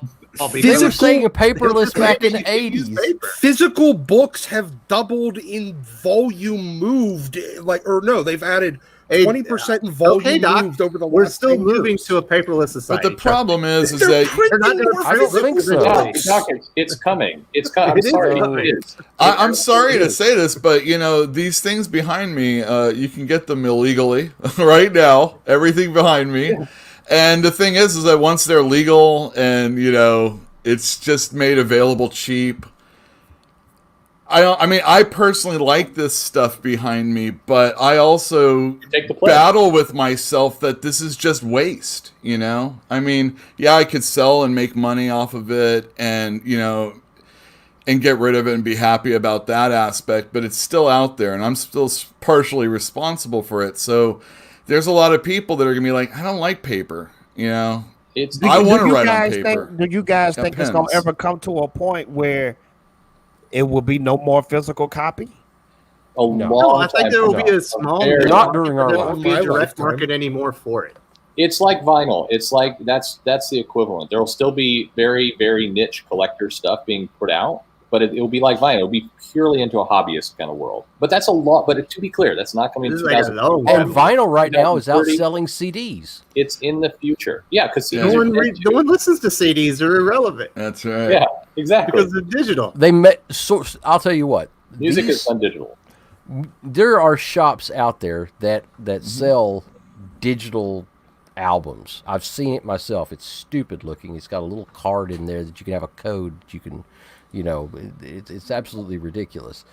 But you can also see that they have vinyl, and the vinyl albums that they're selling, they're $30 to $40 a pop, and people are buying them 7, 8, 9 at a time. The shops and the music industry is making more money selling the vinyl than they are selling the digital. You think that they're so they make more money off of vinyl than digital when there's no physical product? Because they can charge a premium for the vinyl. Yes. They don't have to charge a premium for the digital because they can sell it to 1 billion people that don't. But if you're selling a $7, album digitally and you're selling a $30 album on vinyl and it only costs $3 to make the vinyl album, record players? They're going to make more. What? That is retarded. You need a there's- record player to play vinyl. I know you do. I got one that goes I in know my you computer. do. That's How why many people people have are buying devices? more record players. People have more turntables now. Yeah, and the DJing You thing think out that there $7 was a big digital for album makes them records. more money than a $30 vinyl album that only costs because you don't $3 have to make? anything. No, you actually have because to have you- a factory to make the record. Yeah, It so is. you It's have what to it distribute takes, it and physically. it costs $3 to make the vinyl album. Wes. And there was a $3. major Nothing fire to at make one of the those. digital They make vinyl $27 in freaking places. profit $0 instead of $0 $6 make the instead of All right, $6 guys, in before we profit get for a too crazy. digital album. Before we get too crazy, I can't help it if you don't understand mathematics. I can't I help just it if wanna you say don't this. understand how it works. I just want to say this, guys, before it get too crazy. I have to go, but I will say this. I will say this. Whoever mastered this thing when it comes to digital and catering to the physical people, if they can somehow get that concept together and mash it together right and well, somebody is going to be a millionaire, if not a billionaire. So, hey, all 6 of us, we need to come out with that idea. Because I'm telling you, if we could cater to digital and cater to physical and put it all together in one, we're going to kill it. I You do and want me, to man. say I'm thank with you you. very much to Fatal J for joining us and reading on those super chats. But I have It's another all one right good. now from Dark Admiral March Hair. He's been with us nearly from the beginning. He's been with us Okay, for let over a me. year. I'm gonna read that and then I'm gonna ninja vanish. All right, Dark let's hear it. Admiral March Hair with the $4.99 super chat. This is what he says. I think they'll go straight to trade paperback and volumes before digital takes over. I don't think physical copies will disappear completely. I agree on all 3 counts. I think that's fine. No, See you later, guys. Thanks for having me. Peace out. don't agree. Nope, don't agree. I don't know. I think that's probably because like the only reason why Hawkeye, the last 2 issues are coming out is because just enough people asked for it, but nobody's really thinking that those last 2 issues would have made that big a difference in their store. And if it went straight to digital, the only reason why we cared is because we knew someone would be upset. Yep. Three I'll just get jokers. the trade. 3 jokers right now, as far as from a physical direct market standpoint, is going to be millions and millions and millions of dollars in the store. Well, they pockets. also went the Marvel route with a crap ton of covers too. You know, That's what people want. People love the variant covers now. It used to be a pain in the ass, and now it's more like, wow, I really want the N. Huck Lee variant. Wow, I really want the J. Scott Campbell variant. You know, and it's weird, but the quantity of the variants has kind of gone down. You don't have like 1,000 different variants of this book, but the variants that are out there are extremely high quality, and I think that that's a good indicator for physical comics in the future. You know, as long as they can get, you know, the good quality artists on there, they'll be able to easily be able to sell physical comics. well, and DC doesn't usually cheap out. Also, No, DC doesn't typically. They're not So like getting Marvel. back to the question at hand, I do think that we will see eventually a transition over to trade paperbacks and volumes because we see what's actually happening in the kids' graphic novel market where it's actually booming and exploding, whereas sales of individual comics, as far as issues sent out, the sales numbers have gone up because the cover price went up, but the issues sent out has actually gone down. So you have one market absolutely growing exponentially, another one contracting just a little bit. The books, essentially, the stories are essentially written for trades anyway. So I think they'll probably just take out the middle step when it's no longer profitable. The problem that we've got with the Scholastic model and the trade paperback model is that the publisher makes so little money off of those. Have you seen the Scholastic profit margins on Scholastic? well, they don't books? charge a lot for their books for the most part, unless you're getting in a hardcover realm. Yeah, it's like incredibly low. They're making pennies on the dollar on these things. Raina Telgemeier as looks far like as she's from- made some money. Yeah. and Well, when if Which- you got I think if you so. get a good Billion deal, dollars.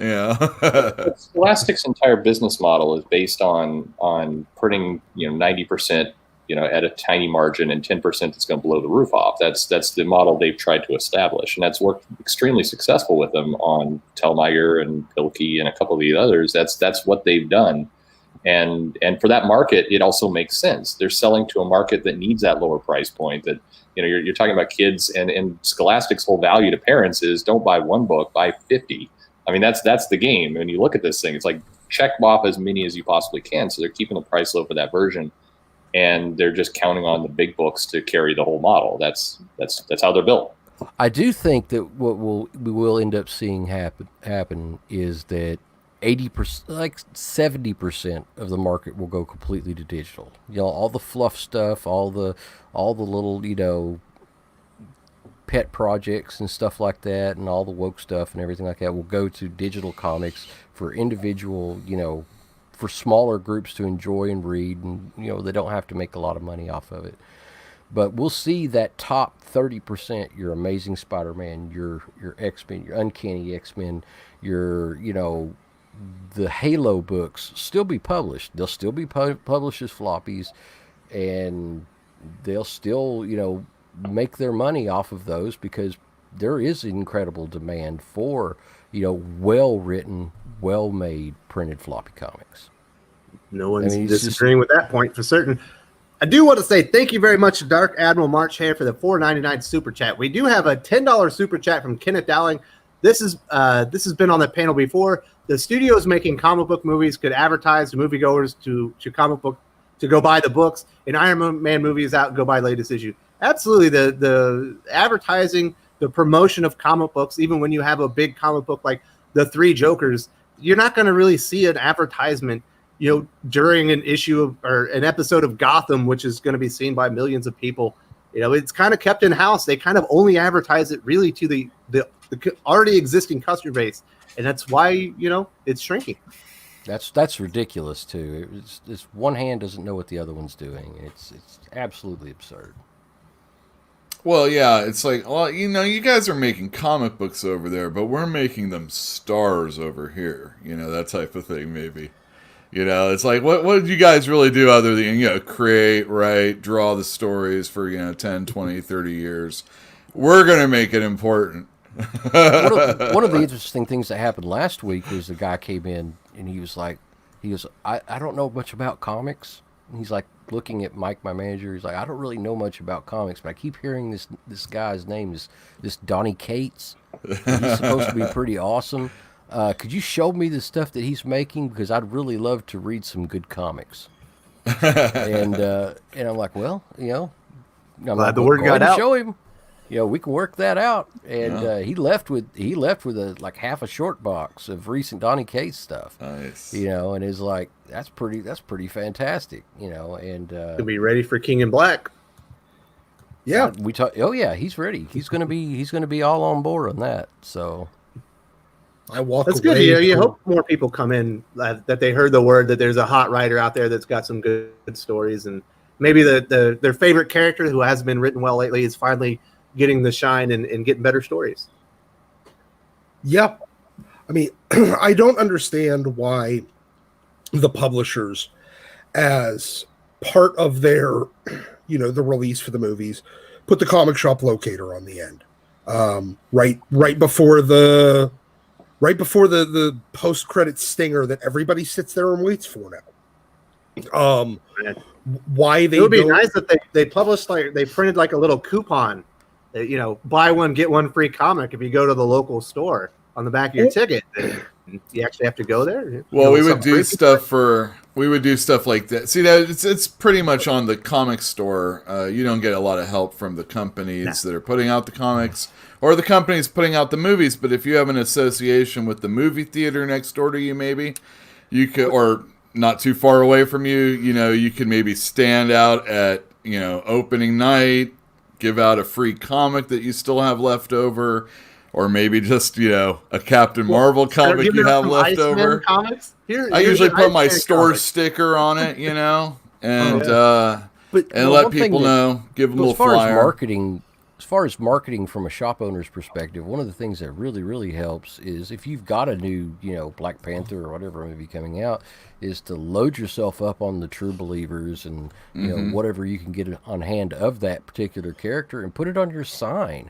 Just say, the new Black Panther movie is out, and we've got the comics. Come in, starting at $1.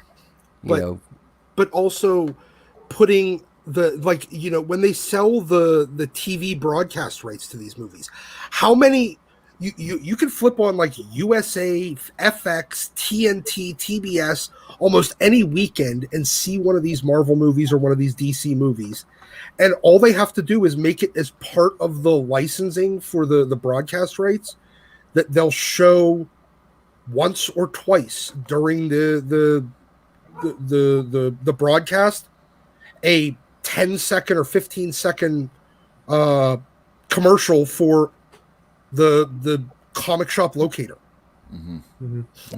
So I do want to say thank you very much to Kenneth Alley for this $10 super chat. I really appreciate you supporting the channel. We do have a $5 super chat from Club Cosplay, the Nerds Nightclub. Digital killed music. Should have stayed on its own unique medium. Well, I'm not going to disagree with you there. Certainly a lot of piracy out there. Not a lot of good music. It's kind of gone to crap, but it certainly piracy killed music. You know, the thing... It drove, I mean, you look at the people who put money into digital to build that ecosystem out, who paid. I mean, this was Apple looking to get a new avenue for itself. I mean, there's digital music before that, but Apple was the one who looked at it, and they were the disruptor to say, well, somebody's got to make money out of this. It's going to be us. And they invested and they built a structure that allowed very quick usability to get music, and they moved it. And that's why, and they changed the model of like kind of what we were talking about earlier. Because I want to get back to heated fight. What the album model they helped kill. They went to singles and buying songs on demand, and in effect they killed the idea of an album. And they're trying to kind of bring it back in the last couple of years, but that was purposeful. That was how they shifted the money. And they're trying to bring it back. They're trying to bring it back because the music industry is bleeding out. You know, they're making so little money right now that it's ridiculous. You know, the average purchase per consumer dollars, dropped from like $100, $150 or whatever it was a year to like 20, 10. Well, but it's because the money flowed somewhere else, and I think this is a lesson for comics. I'm sorry, Doc. Go ahead. No, I was saying the only thing that musicians make any money on anymore are merch and concerts. Concerts, yeah. That's why they all tour.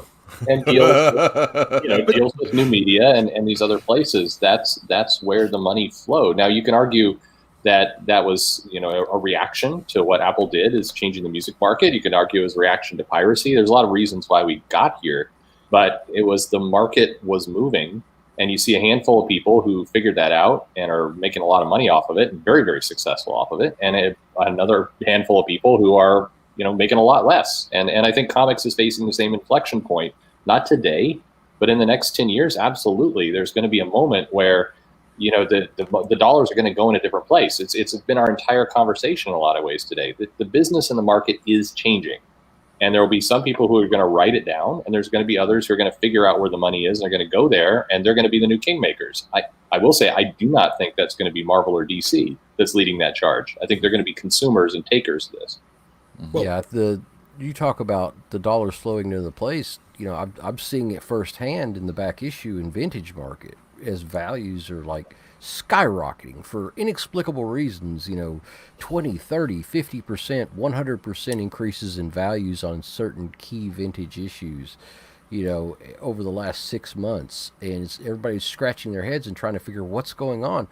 People just they're not spending money on the new comics because the new comics suck, and they don't want to deal with the politics, and they don't want to deal with all the other issues involved in the new comic market.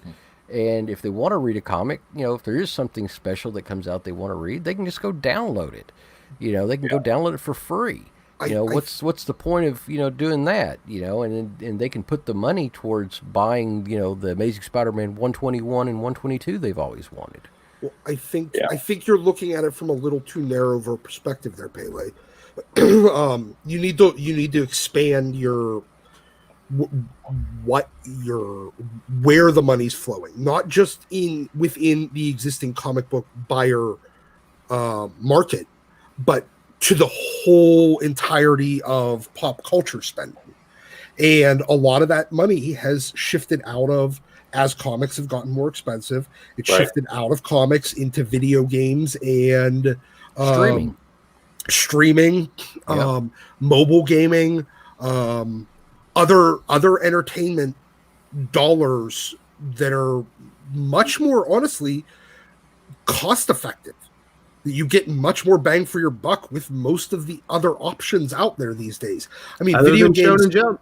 Yeah, other than Shonen Jump, I mean, video games. Yes, they've added a lot more of the microtransactions and whatnot over the years. But looking at it from a purely inflation standpoint, there is almost video games are cheaper now and better than they because were they used with to the be Nintendo. $50 in the 2600 days. Yes. So what's They an were- extra 50? Really? They were $50 with the NES. Yeah. You Yeah, if go they and were- buy a brand new Yeah. game. Now they're $70 on an Xbox, and you're no longer playing side. Yeah, but it's a 8-bit little shit. weird when you're spending a lot of money for something you don't physically own, even to this day. I Yeah. would argue, though, that they're not really better. They're more detailed now, but the games aren't necessarily Okay, better. But they haven't increased in price like gas, cigarettes, comic books. Now that's an Comic book. excellent point. That comics, that in They've particular vastly games. outflated. If we were going to pay the equal amount of dollars today as to what they were back then, a new video game would cost $130, $140. Well, yeah, and like you said, they look better. They're not necessarily better, but there's same thing with longer, comics. too. They look better. They're not necessarily better. Gas is not really a good example. 'Cause No, it's gas not. I is just too like cheap. saying that. It's way too. I guess way that's cheap true. right Well, I'm out here. It's kind of expensive. And cigarettes. Okay. And cigarettes, the only reason they're more expensive is because they keep adding more taxes on them. Well, now. Because the lawsuits keep piling up, and they have having to pay the. There's Sorry, literally Wes. state-mandated minimums. That's just fine. I do want to say thank you very much to Everett Todd for the $5 super chat. I hate variant covers, and most of those vinyl records sold in stores include download codes. Absolutely. And I do think you will get a download code eventually when the physical comics become more specialized. And I don't think I thought physical they already comics had are going away. I don't think physical comics are going away. I just think the direct market that's there to sell physical comics will no longer be sustainable anymore, and that part will go away, and it'll be direct to consumer. I don't think it's necessarily going to go away. I think that the stores that currently are your LCS are going to adapt and wildly expand their offerings. Yeah, it's the people that took my advice 5 years ago and switched to back orders. Yeah. I mean, Secondary back market will be issue. hotter than ever once they stop They'll- making so many physicals. as far as it's going to digital be codes, it's going to be pretty wild to see what will be collectible in the next 10 to 15, 20 years, and we're going to see a shift in that's going to shock some people, I think. Marvel's been doing the digital codes all this time. DC has not. They've now are putting out $3.99 comics more and more these days. They don't even offer a digital code, so half the time I rip off the numbers anyway. But Marvel does have a digital code with their comics, so it's you have an inflated price, but at least you're getting that extra aspect also. I'd like to see how many people actually take advantage of redeeming the digital code compared to, of the people who buy the physical comics, how many of them, what percentage redeem those digital codes? Only on a bent comic, please. I will not pull that. I mean, first of all, I hate digital comics, but I will never pull that code off.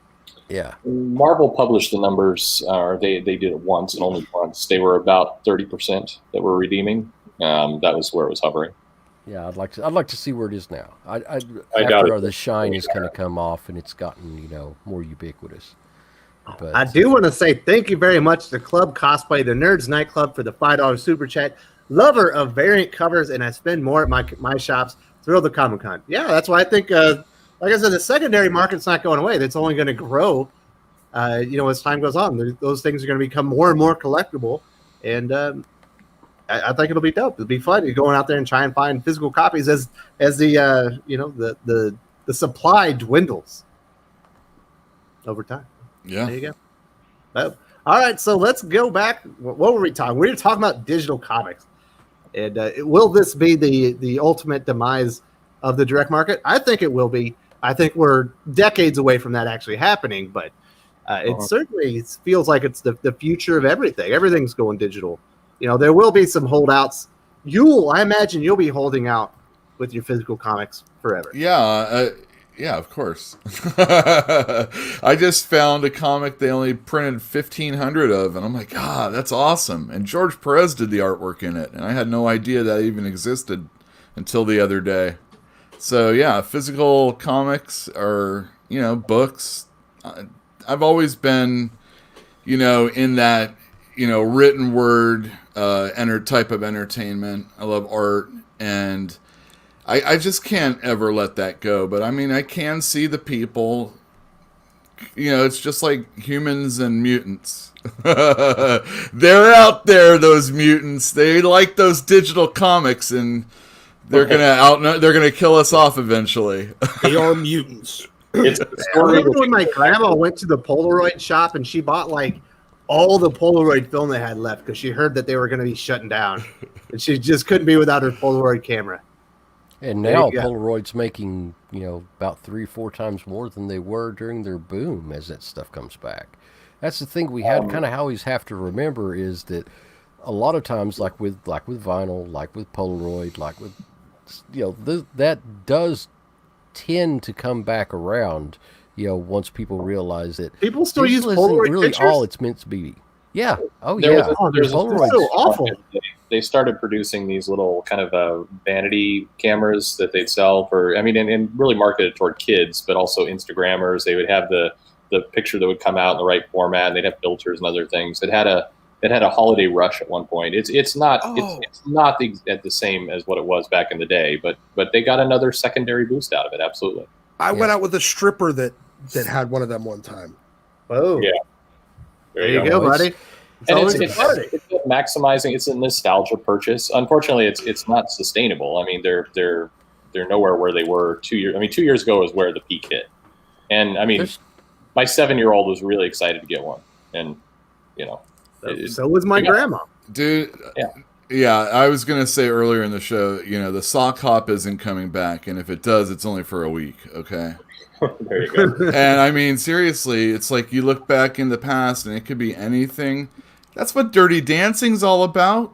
It's like looking and seeing your past is like eroding in front of your eyes, and there's nothing that sells more of anything than nostalgia, and something that taps your. Well, even sex is. If I can mix then. it, and like nostalgic sex, find the two. Oh man, the days. There's a reason why Betty Page still sells. I don't know what's wrong with me. There's a reason why Betty Page still sells. Come on. Sure. Yeah, absolutely. I mean, it's even in adult movies. There's it's gotten so weirdly sanitized, but over the top crazy too. From what I understand, Wait, are we talking about porn? I thought it was Polaroids. I'm just talking about We're not talking about Polaroids anymore. At one time, there was a realism to it, and I think that people. All right, buddy, we don't want to hear about porn with mutton subject. chops. One time, Ron Jeremy was a star. Hey, I just got to ask, how do you tell the difference between 70s porn and 80s porn? Dude's dick has sideburns in the 70s. The stash. Okay. All right. Well, that's basically going to do it for this show. I do appreciate all of my panel members for being here with me. It was a great discussion. Thank you all for being so nice in the comments and everything. Yule, we're about to sign out. Have you? Oh my goodness, I got something in my throat. Have you read any new comics this week?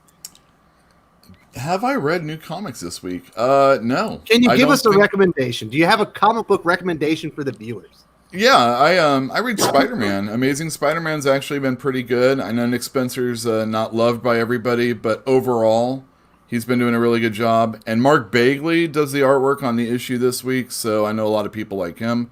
Yeah, it's pretty good for him. I'm not the biggest fan, but he is an amazing quintessential Spider-Man artist. Exactly. Yeah. Oh, Bagley. You can't deny that.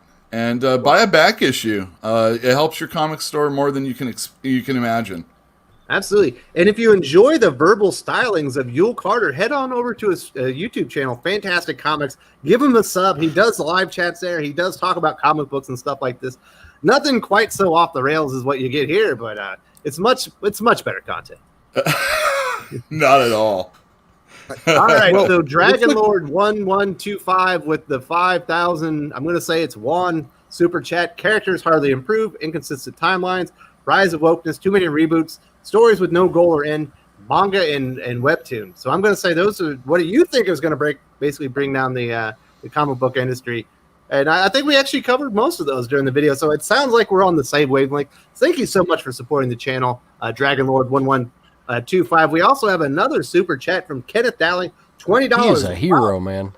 $20 holler from Kenneth Dowling. Thank you so much for being generous and supporting the channel. I want to say a special thank you to Wes and the panel. Y'all have educated me on different writers and creators in the comic industry.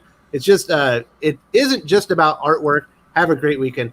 You have a great weekend too, my friend. If you ever want to know about some comic book recommendations, stuff like that, always you can find us on the Twitter sphere. You can go into our videos and ask for feedback, and we love talking about comics. That's what we're here for. Thank you so much, Kenneth Dowling. Really appreciate it. Absolutely, dude. Ken's awesome. Yeah, he's a hero. All right, Doc. What are you recommending this week? I am X-Men I am recommending not reading any of the X books that were released this week because but buying them bad. I mean, Wes and I already recorded our This Week in X, and you will just hear us tearing it down. But I will recommend going back and picking up some back issues. You know what? I'm going to recommend, if you didn't already start picking up Hellions, go back. It's only 2 issues so far, and both of them are really friggin' good. Otherwise, you know what? I'm going to still go with one that I recommended recently, and go read Battle Chasers. It was amazing, and it's Joe Mad art. Probably not finished on the story either. We probably got more story coming. Pele, what are you recommending this week? Batman. I'm going to recommend back issue detectives around the late 300s, up through 460, 470. You get through that awesome Neil Adams era of cover art, and the interior art is just as jaw-dropping. It's beautiful stuff. The stories are amazingly good, tight, concise. They'll last like 2 or 3 issues. And they're cheap. They're so cheap. The non-key issues of Detective during that time, you can still get them in, like discount bins. And they are amazing reading. They're not going to be this cheap forever. People are going to scoop them up. And so get your hands on them now and enjoy them, because that's one of the best periods of time for Batman was during the early to mid 70s. Boom, mic drop. Perch, what are you recommending this week? I like the Amazing Spider-Man bit. I thought Spencer did a good job, but I mean, Killlock was absolutely on point. So I would recommend people go for that. That was a great series, and if you can find it, a lot of people slept on it. I think it's kind of hard. I've been hearing it's hard to find some of those earlier issues. They'll be collected, but that was a great series, and had a really nice wrap up. Those print runs on the first prints on those were like around 7,000 to 8,000 copies. Maybe 10,000 for the number 1. So they're going to be hard to get. Go out there and find them, and you're going to be really pleased down the road. I'm tell you. Absolutely, that's a great story. I'm going to have a video right here tomorrow. I'm not sure if Nalo's going to join me. I thought he was, but I haven't been able to get a hold of him. But I might be flying solo, and I'm going to wrap up the Killlock just because it's such an amazing series. It's definitely one of my highest recommends out there. And if you enjoy Perch's work here on Thinking Critical, he's got his own YouTube channel where he drops 2 or 3 videos a day. He puts out even more content than I do about comic books, and definitely go over there and subscribe. I really appreciate you coming over here, Perch. I'm definitely recommending the Killlock. That's an amazing series. Like I said, I'm going to be talking about it tomorrow. Perch and I are also going to be reviewing Pulp, I think, on Monday on the channel. The latest from Ed Brubaker and Sean Phillips. Basically, are they the best creative duo in comics today, Perch? They're up there. I mean, that's a team that just works together really, really well. You can see it in the work. The stuff translates nicely. I mean, when you get that kind of symbiotic relationship between the writer and the artist, where they can express the pages really, really well. It's kind of the opposite. I always feel like there's some creators that Bendis will go to, Malav and some of these others that he'll often use, but that confidence, trust doesn't seem there, because he then has to over word bubble it up. And kind of the perfect counterpoint is Brubaker and kind of how that all works. It's just they do so much through the storytelling, through the pictures, through the words. It's a perfect harmony. So yeah, he's up there. Absolutely one of the best. Those two. Yeah, those guys are dynamite together. And then also, if you like sci-fi, besides the Kill Lock, Blade Runner 2019 issue number 8 comes out this week. And also, there's a little book called Spider-Man Noir. I think it's issue number 2. That's actually been quite a nice read. And Juan Ferreira's kind of throwback art in that is very moody and amazing. Thank you all so much for joining us. We had a lot of fun. You got to see me and Pele yell at each other. That's always enjoyable. Oh, yeah. Salamat po, everybody. That'll basically end the stream. And thank you so much for joining us. And wash your ass. Twice.